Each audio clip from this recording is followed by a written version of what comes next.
que agora é centroavante do Flamengo. O resultado foi construído com tanta naturalidade e é tão confortável, aparentemente. Primeiro que ele tem mais impacto, eu acho, nesse momento,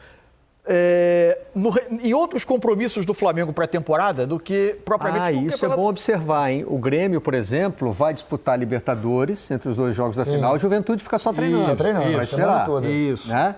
No Campeonato Mineiro, os dois viajam porque o Cruzeiro está na Sul-Americana. E o Grêmio, se eu não me engano, é lá na altitude, não é?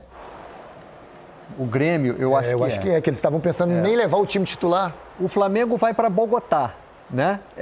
O Grêmio é La Paz The Strongest. O Grêmio estava pensando em fazer o primeiro jogo com um time alternativo lá em La Paz. Independentemente do primeiro resultado. E talvez esse 0-0 reforce a decisão. Mais, é uma das maravilhas do calendário brasileiro. No caso do Flamengo, acho que é o oposto, né?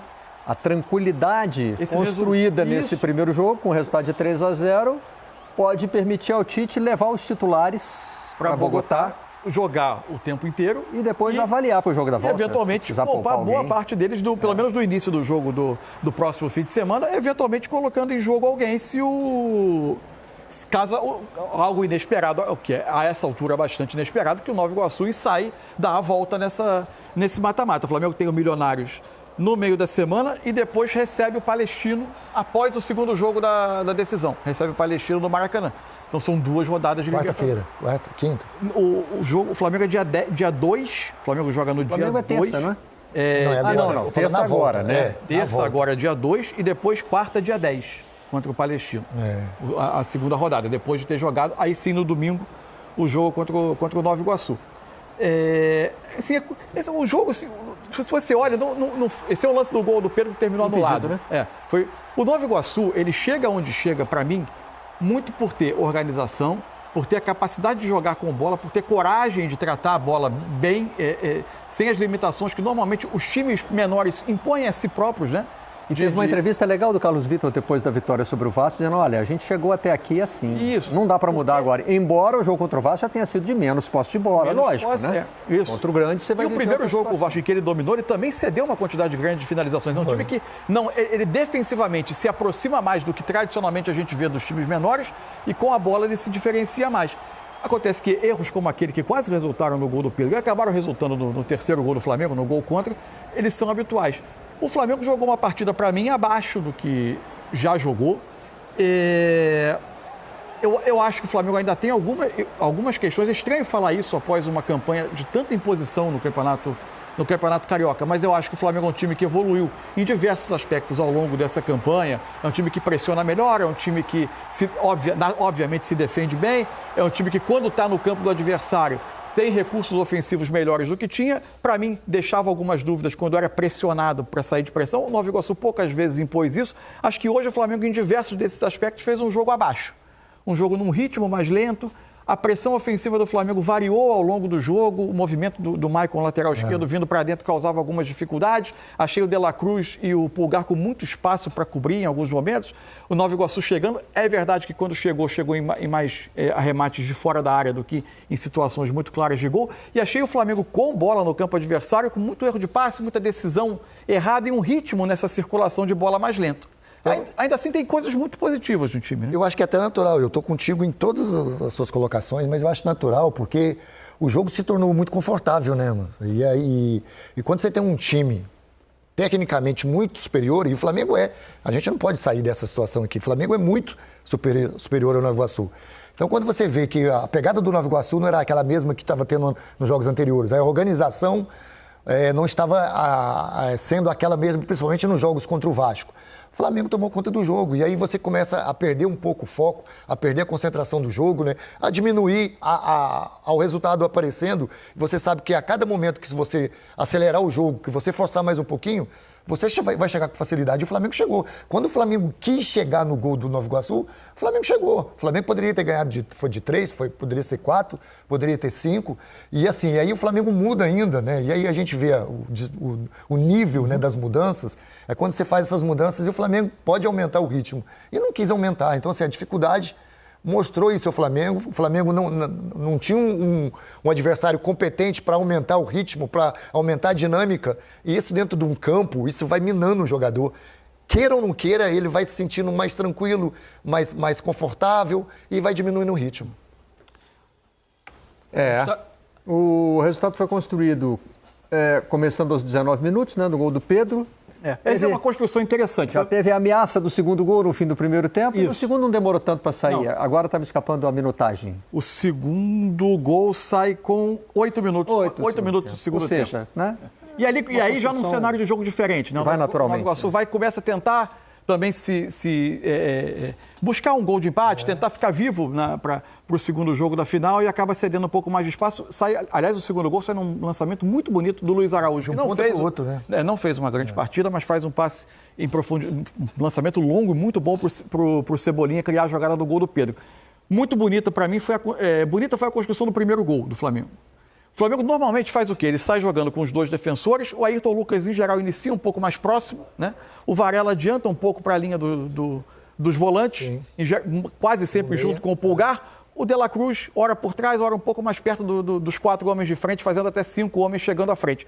O que o Flamengo tem feito com muita naturalidade é que os jogadores alternem essa ocupação de espaços entre si, né? Eventualmente você pode ter o De La Cruz um pouco mais por trás e o Pulgar atacando essa linha de ataque. Às vezes você tem o Arrascaeta abrindo pelo lado direito, o Cebolinha, o Luiz Araújo vem mais um pouco para dentro. Às vezes você tem os dois volantes passando e os meias vindo receber essa bola mais atrás. No lance do gol, está o Ayrton Lucas bem aberto numa posição que, para mim, facilita um pouco o jogo dele, né? Receber um pouco mais em projeção para receber a bola na frente, não participando dessa construção junto aos zagueiros, iniciando a jogada como organizador. Para mim, ele não faz isso tão bem. Nesse momento do primeiro gol, está ele aberto, tem o Cebolinha um pouco mais por dentro, sai uma combinação Cebolinha, De La Cruz, Arrascaeta, uma troca de passe curto, o Ayrton Lucas ataca o espaço e faz o primeiro gol. E a partir daí, o Nova Iguaçu também dá uma baixada, né? Ele perde até um pouco a crença de que ele podia conseguir alguma coisa. É isso que eu estava aqui tentando, acho que é a crença. Ele perdeu a coragem, tipo, a gente pode chegar e isso aí facilitou demais para o Flamengo, né? Porque quando o Flamengo tem espaço, e aí o Nova Iguaçu, que não é um time de fazer marcações fortes, é um time de jogar, né? E quando você joga e deixa o Flamengo jogar, quando você larga a Arrascaeta, quando você larga o Cebolinha, que está numa fase espetacular, né? Em velocidade, na construção de jogo, nas jogadas pelos lados. E aí você dá espaço para esse time do Flamengo é muito difícil. E aí é isso que está me pegando, assim. Esse primeiro jogo do Nova Iguaçu, eu achei que ele fosse forçar mais, né? Fosse se entregar mais no jogo. Não estou dizendo que os jogadores não se entregaram, estou dizendo que o ambiente que foi criado depois que tomou o primeiro gol é um desânimo que chama muita atenção. É verdade que o Flamengo tem permitido muito pouco aos seus adversários. Hoje permitiu um número de finalizações alto ao Nova Iguaçu, foram 10 no jogo. Mas muito perigo, lembramos de alguma? Mas muito chute de fora. Um rebote do Rossi com uma mão só? Isso. Sem precisar pular? Isso. E alguma outra assim que... Teve um chute que passou por cima, né? Não, e um pouco mais para o fim do jogo, com o jogo já bem aberto, né? Esse é o lance do primeiro gol. Dúvida no pênalti? Assim... É porque o Ayrton Lucas demora um segundinho para cair, né? Um segundinho? Isso sempre levanta uma...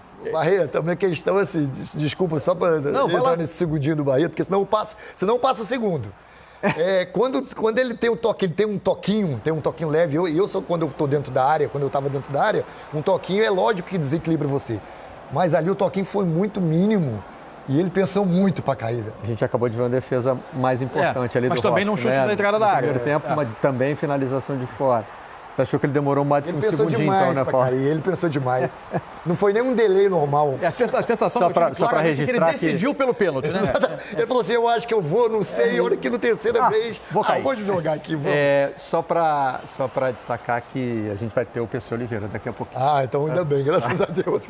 Eu vou ficar nessa. Não vai precisar cair na nossa conta essa avaliação aí, não. Aí o lance do gol do Pedro, o cruzamento sai do Varela, tem a primeira tentativa de corte, aí a dividida do defensor não é no passo ainda não, é nesse momento. Não, é porque aí o Arrascaeta toca a bola na disputa pelo alto. Então é como se ele desse o passe pro Pedro. Então aí é medido.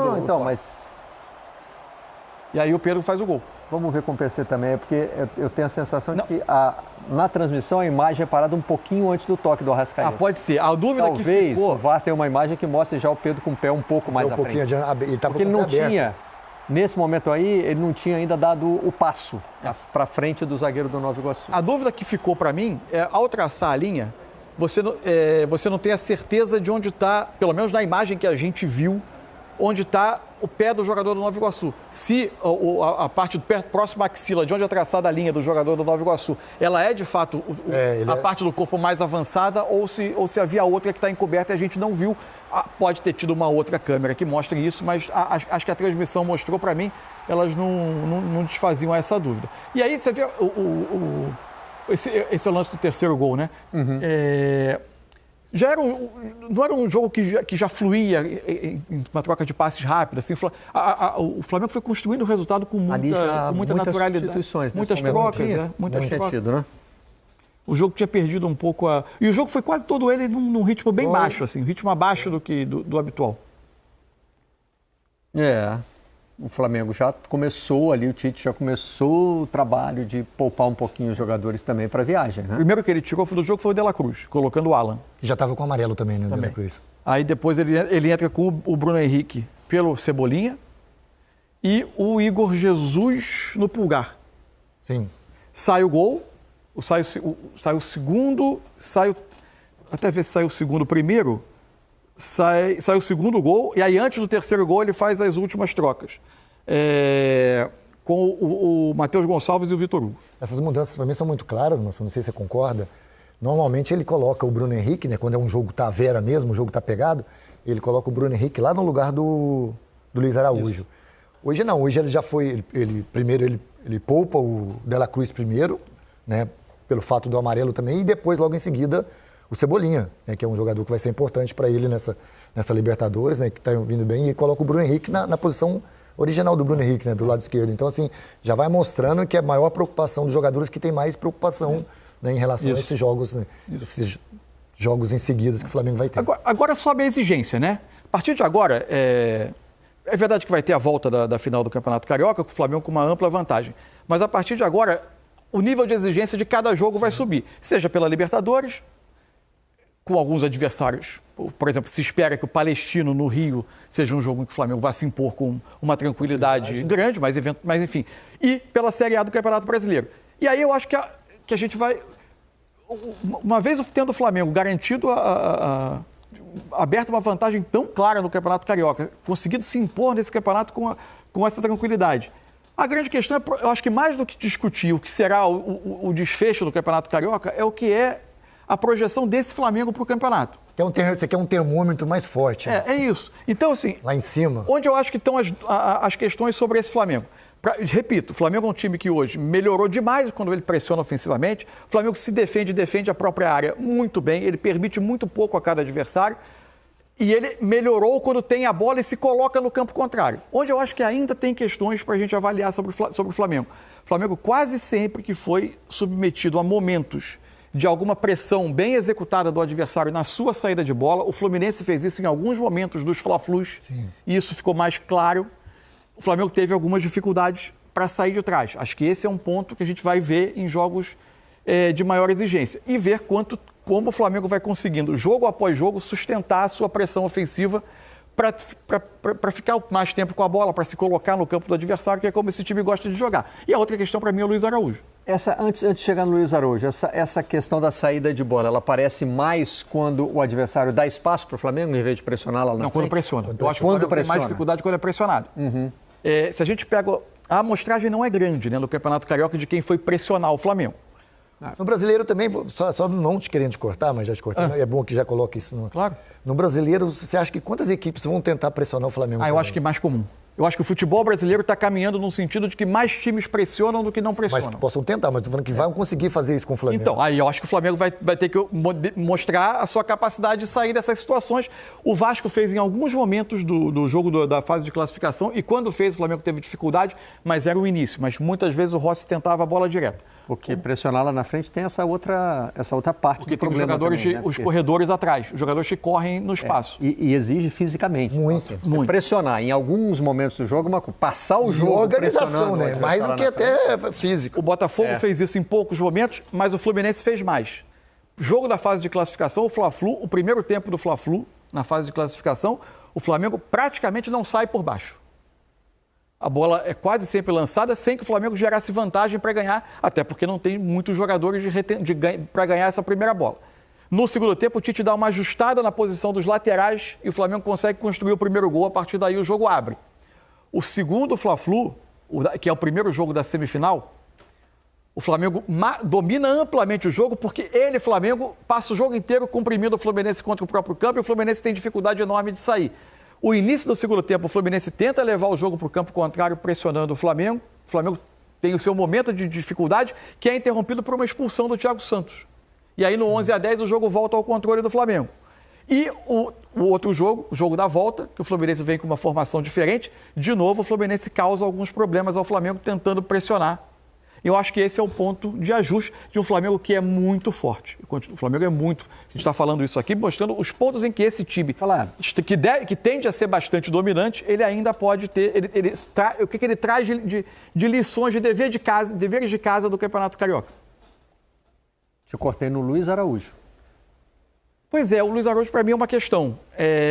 Eu acho que ele claramente para mim, ele tem uma importância pelo trabalho defensivo que ele faz. Agora, ele ofensivamente vem sendo um jogador abaixo do padrão desse time, né? Concordo, assim, até taticamente, né? E aí volta essa questão que você está falando, às vezes ele até não é tão exigido porque as equipes não exigem tanto do Flamengo, né? Pelo tamanho que o Flamengo tem no Campeonato Carioca. Então é um questionamento, né? De você começar um campeonato agora, uma Libertadores, um Campeonato Brasileiro que vai começar, um jogador ainda que até ele mesmo próprio ainda não se sente tão seguro, né, para fazer alguns lances dentro da partida. Você pode ver que a maioria das vezes ele traz para dentro, ou ele tem um chute, ele tem a virada de jogo, ele não tem a jogada... Aliás, hoje uma virada de jogo muito boa no segundo gol. De um extremo para o outro extremo, né? Então, e deixando o Cebolinha com o campo aberto. E por um lado, onde o Cebolinha, Barreto, ali ele toma conta desse espaço, né? Se por um lado o Luiz Araújo não é esse jogador que vai muito para dentro, que não dá ultrapassagem, que não tem um X1 na vertical, né? O X1 dele é sempre pro lado. Para dentro, de fora para dentro ou para trás. O para trás tá sendo até mais do que o para dentro. Mas quando você vira pro outro lado, que tem um Cebolinha que realmente é o X1 para frente, então é outro Flamengo. Agora, eu também tô com você. Eu acho que o Tite vai ter que achar ou uma alternativa ou um encaixe melhor pro Luiz Araújo.